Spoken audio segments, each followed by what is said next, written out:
जज साहेब, आता मी जे काही सांगणार आहे त्याने कदाचित मंजुळाची बदनामी होऊ शकते, पण जे माझ्यावर आरोप लावलेत ते आयुष्यभर मी घेऊन नाही जगू शकत, त्यामुळे मला बोलावंच लागेल। खरं तर मंजुळाला मी आवडत होतो,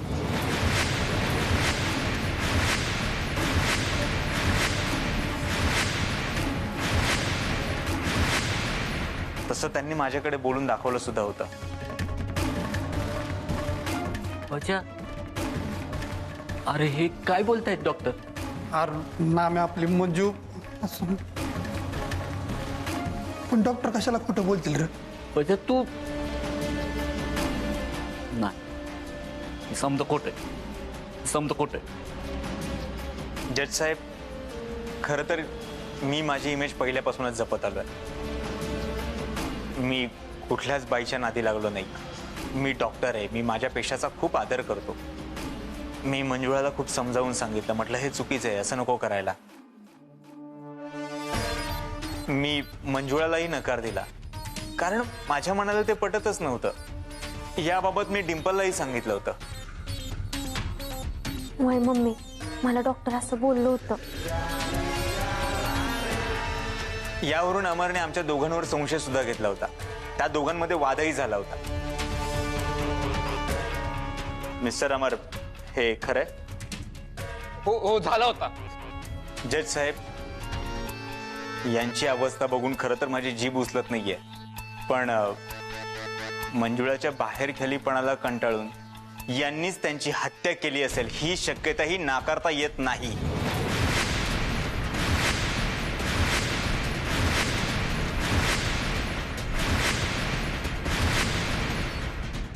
डॉक्टर डॉक्टर काही बोलू नका आता, हे खूप होत आहे। ऑब्जेक्शन माय लॉर्ड, मला कळत नाहीये की नेमकं कोर्टात काय चाललंय। जो माणूस जागेवरून उठूही शकत नाही त्याच्यावर खुनाचा आरोप केला जातोय। पण जज साहेब, मी हे सिद्ध करू शकतो। मिस्टर अमर जसे व्हीलचेअरवर इथपर्यंत आले तसेच व्हीलचेअरवर सिलेंडर किंवा शेगडीपर्यंत जाऊ शकत होते। आणि मिस्टर अमरने लास्ट टाइम जेव्हा स्टेटमेंट दिलं होतं तेव्हा स्टेटमेंटमध्ये हेच सांगितलं होतं की माझ्या व्यतिरिक्त त्या घरामध्ये दुसरं कोणीच आलेलं नाही।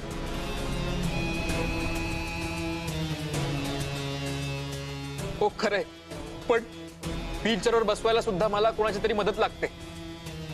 आणि ज्या दिवशी तुम्ही आला होता त्या दिवशी मी बेडवर बसलो होतो। नाही, मी आलो तेव्हा तुम्ही व्हीलचेअरवर होता। डॉक्टर तुम्ही खोटं बोलताय। हे मी सुद्धा म्हणू शकतो। तुम्ही बजाला विचारू शकता। ज्या दिवशी मंजूचा अपघात झाला होता तेव्हा मी खाली पडलो होतो आणि माझी व्हीलचेअर बाहेर होती। होय खरंय डॉक्टर। मी गेलो आणि मंजू आली। त्या आधीच तुम्ही गॅसचा पाईप कापून ठेवला असेल आणि जसा तुम्ही प्लॅन केलाय त्याप्रमाणे मंजूला तुम्हाला बेडवर ठेवायला सांगितलं असेल, कारण तुमच्यावर खुनाचा आरोप नाही आला पाहिजे। आणि मग तुम्ही चहा करायला सांगितलं असेल। त्यामुळे बजाने तुम्हाला बेडवर बघितलं ही शक्यताही नाकारता येत नाही। हे पहा, तुम्ही मंजूचा खून करावा यामागे कारण आहे, मंजूने आत्महत्या करावी यामागे कारण आहे, पण मी का खून करावा काहीच कारण नाहीये। पैसा जमीन हे जर का कारण असेल तर मंजुळाच्या जमिनीचे पैसे मी आधीच दिलेत। हा 20% रक्कम राहिली आहे ती मी जेलमधून सुटल्यानंतर नक्कीच देईन। आता मी तिचा खून करावा यामागे एक तरी कारण आर्या मॅडमने मला दाखवून द्यावं। मिस्टर अमर, मी तुम्हाला खरंच खूप त्रास दिलाय त्याबद्दल सॉरी। तुम्ही येऊ शकता।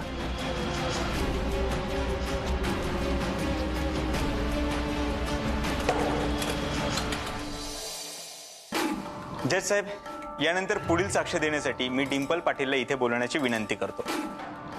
परवानगी आहे। डिंपल बाबूराव पाटील हाजीर हो।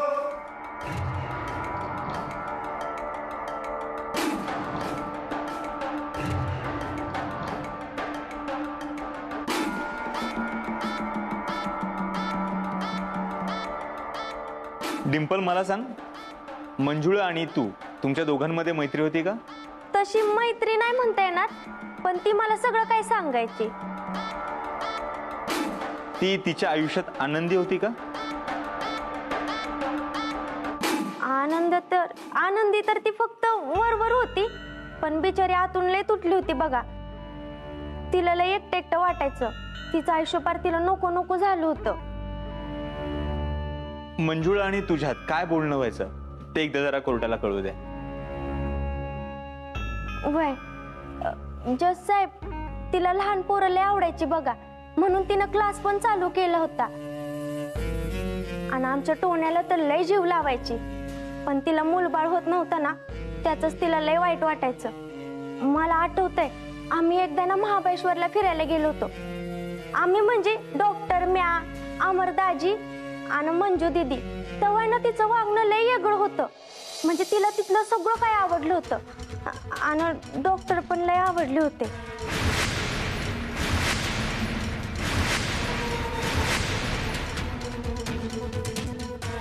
काय हे तुला कोणी सांगितलं? आता कोणी सांगायला कशाला पाहिजे? आपल्याला डोळ्याने दिसतच ना, त्याशिवाय ती फिरायला कशी आली असती? तिला डॉक्टर लय आवडायचे बघा, पण जज साहेब तुम्हाला सांगते, आमचं डॉक्टर ना लय चांगलं आहे. त्यांनी कधीच तिला वाईट नजरेनं बघितलं नाही. मैत्रीच्या नात्यानंच तिला फिरायला नेलं होतं. ते नेहमी म्हणायचे, मंजू दीदीच्या आयुष्यात असं दुःख नव्हतं यायला पाहिजे. हे बोलताना डॉक्टरांना मी लय वेळा ऐकलंय बघा. त्यामुळं मला नाही वाटत डॉक्टर तिच्याशी काही वाईट वागतील म्हणून.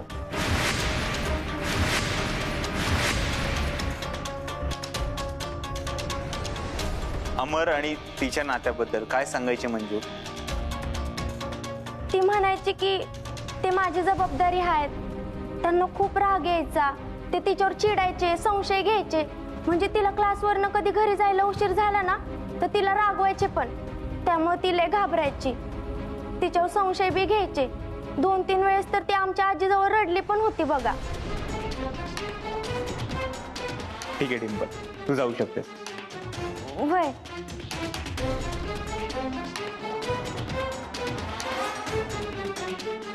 जज साहेब, तुम्ही पाहिलं, आज 4 जणांनी साक्ष दिली, पण एकाकडेही माझ्या विरोधात ठाम असं काहीच नव्हतं. माझा न्याय व्यवस्थेवर पूर्ण विश्वास आहे. मी खरा आहे आणि मला न्याय हा मिळणारच, आणि तो मिळावा. खोटारड्या, एक नंबरचा नीच माणूस आहेस तू. नराधम आहेस तू, नराधम. आता तर मला खात्रीच पटली, तूच माझ्या मंजूला मारलेस.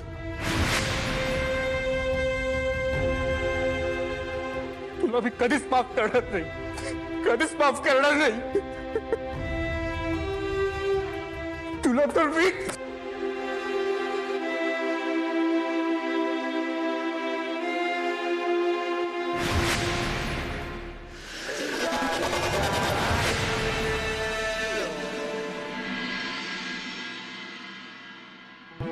दारू बी चालना झालीये.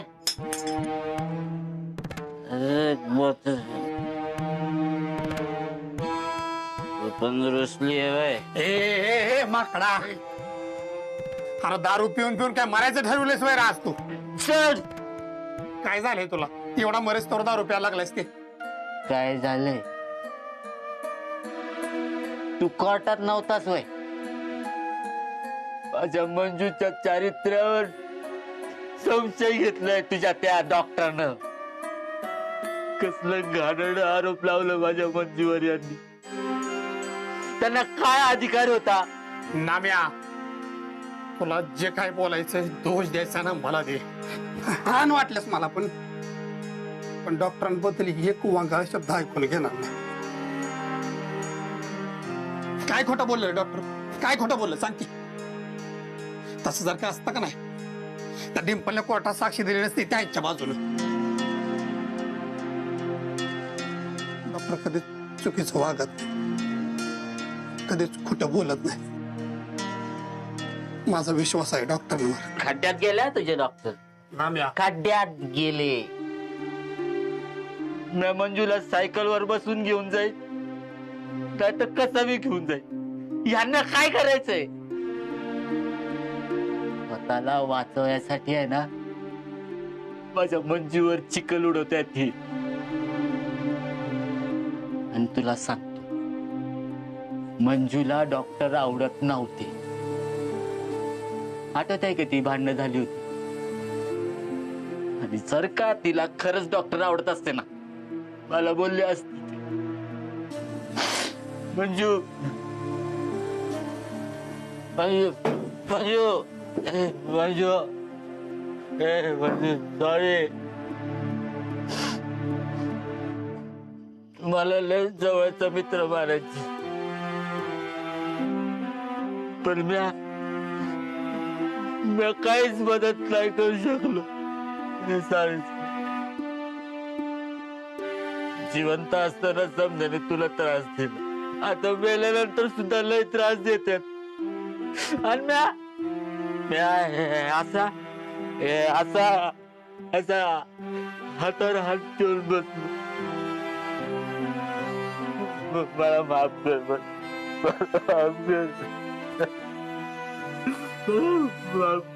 हे नाम्या, हे अरे कळतंय रे मला, तुला कसला त्रास होत असेल ते कळत. अरे पण काय खरं काय खोटं हे कोर्टात ठरल की उद्या, तोवर तरी जरा दम धर.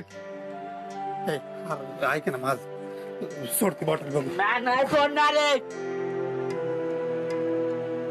नाही सोडणार, नाही सोडणार. अरे कसलं काय काय बोललं, काय काय बोलत होत. नाही सोडणार, नाही सोडणार.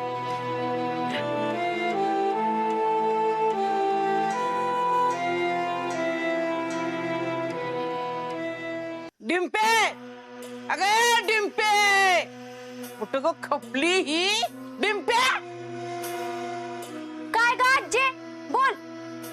इकडे ये बघू अशी, सांगते तुला मी. अगं तुला काय अक्कल बिक्कल आहे का नाही? माझ्या मंजूला काय बाय वाईट साईड बोलताना अगं तुझी जीभ कशी झडली नाही. म्हणे कंपाऊंडर आवडायचा तिला. अगं तिच्या वाऱ्याला तरी उभं राहायची लायकी आहे का त्याची? त्याचं तोंड बी बघायला नको वाटत होतं तिला. किती मुडदा खोटं बोलणार आहे कुणास ठाऊक. आज्जे, अगं किती शिव्या देशील ग? खरं आहे ना तेच बोललीये म्या. तर आली मोठी खरं बोलणारी, नाक नाही जाग्यावर नाकरा तीन बघाव. मला तर वाटतंय ना त्या कंपाऊंडरनी नक्कीच तुझ्या लिंबू फिरवला असेल, म्हणून तर तो जो म्हणल ना ते सगळ्या गोष्टीला होला हो करतीयास. माझ्या मंजूच्या माग तो मुडदा लागला होता. मला काय माहित नाही तर समजू नको तू. अवात्य काय बोलताय? तुमचं होणारं जावई आहे, उगाच काय बी बोलू नका. अगं तुझ्या जावयाचं मोड बसू भिताडा संग. टोन्या, ए टोन्या. हा आजी आहे मी इथंच. माझं जर खोटं वाटत असतं ना तर त्या टोन्याला विचारा. सांग तुझ्या आई बापाला मंजूला किती तो तारा देत होता ते कंपाऊंडर. होय मम्मी, ते डॉक्टर आहेत ना मंजू तुला. टोन्या, आजी पैसे देणार आहे म्हणून काय पण बोलू नको. आहे दुनिया काय बी बोलू दे, पण माझा तुझ्यावर विश्वास आहे बघ. तुझे हे काय म्हणतीयस ना त्याच्यात नक्की या डॉक्टरचा काहीतरी झोल असणार आहे, आणि त्यांनी त्याच्यातला वाटा हिला काहीतरी दिला असणार, म्हणून ही त्याच्या समद्या चुकांवर पांघरून घालतीया. अवाक्य काय बोलताय ही? काय बी बोलत नाही मी, खरं तीच बोलती. डिंपीच्या मागच्या साखरपुड्याच्या वेळेसच माझ्या लक्षात आलं होतं, आणि मी बोलले पण होते, पण माझ्यावर कुणी विश्वास ठेवला नाही ना. मंगले जरा जपून राहा बर का. डिंपीचा नक्की काहीतरी डाव असणार आहे ह्याच्या माग, नाही तर काय होईल माहितीये का? घराला लागल टाळ आणि मग बसा बोंबलत. अक्का काय बोलते तू ही? बघा तुम्हीच बघा, समजा तुमच्या मोरा चाललाय म्हणून बरं. अक्का ही बघा, माझ्या पोरीवर माझा पूर्ण विश्वास आहे, ती असं काय करणार नाही, आणि काय केलं ना मी हाय बघून घ्यायला. हा घे बघून घे. एक दिवस आहे ना तो कंपाऊंडर आपल्या सगळ्याला जेलमध्ये टाकल ना, तो पण बघून घे.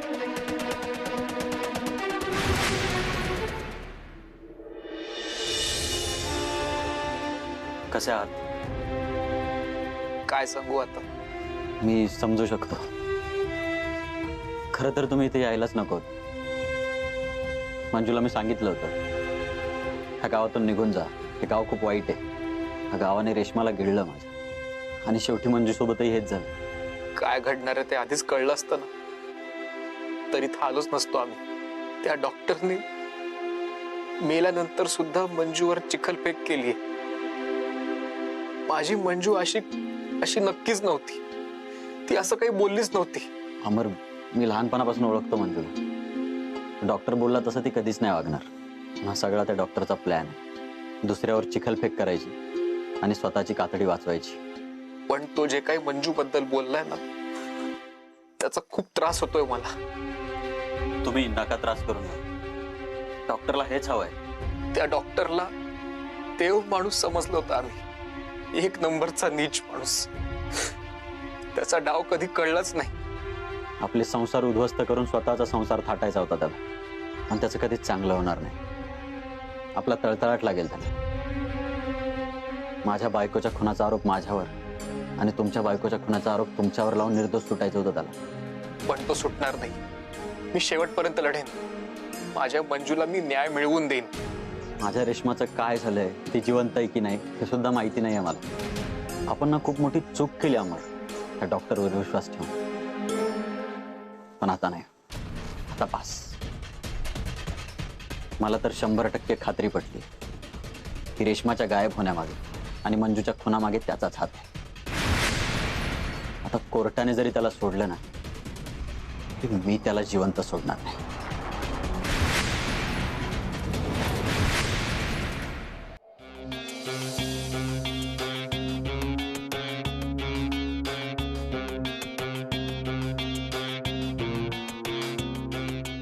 कोर्टाची कार्यवाही सुरू करा.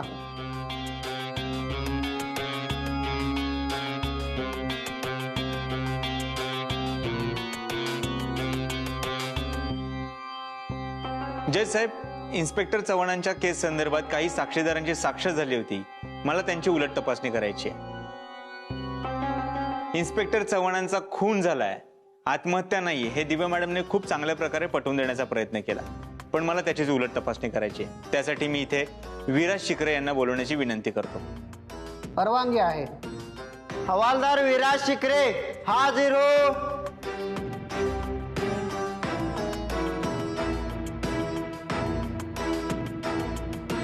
शिकरे साहेब, आर्या मॅडमला साक्ष देताना तुम्ही बरीच माहिती देऊन झाली. मी पुन्हा पुन्हा तेच प्रश्न विचारून कोर्टाचा वेळ वाया घालवणार नाही. मला सांगा, चव्हाण साहेबांचं वागणं तुम्हाला कधी खटकत होतं का? नाही. बर. आणि दिव्या मॅडमचं वागणं?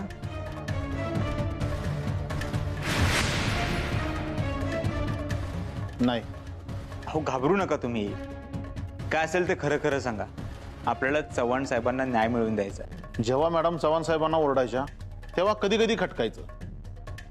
हा, चव्हाण साहेबांचंच काहीतरी चुकत असेल म्हणूनच मॅडम चिडत असतील ना. दरवेळी तसं नव्हतं. पण मॅडम कधी कधी चव्हाण साहेबांना कारण नसलं तरी रागवायच्या. पण त्यांचा तो चव्हाण साहेबांबद्दल गैरसमज झाला होता. मॅडमना चव्हाण साहेब दोषी आहे असे वाटायचे, म्हणून ते ओरडायच्या.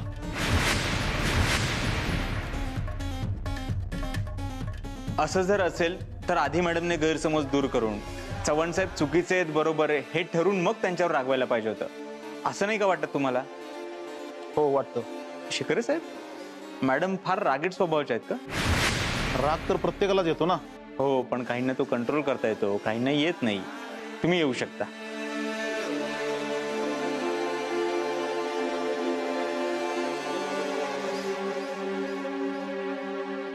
जज साहेब, दिव्या मॅडमला सस्पेंड करण्याचं मुख्य कारण होतं इन्स्पेक्टर चव्हाणांना मानसिक केस सॉल्व्ह झाली होती आणि ते तूच घडून आणलं होतं.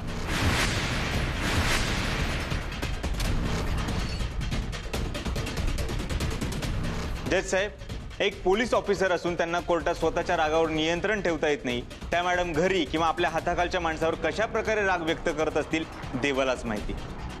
जज साहेब, मला फक्त एवढंच म्हणायचंय, मॅडमच्या रागाचा आणखीन एक शिकार म्हणजे दुसरं कोणी चव्हाण साहेब व्हायला नको. एसीपी दिव्या सिंग, तुम्हाला कोर्टाचे नियम वेगळ्या पद्धतीने समजावून सांगावे लागतील का? सॉरी जज साहेब.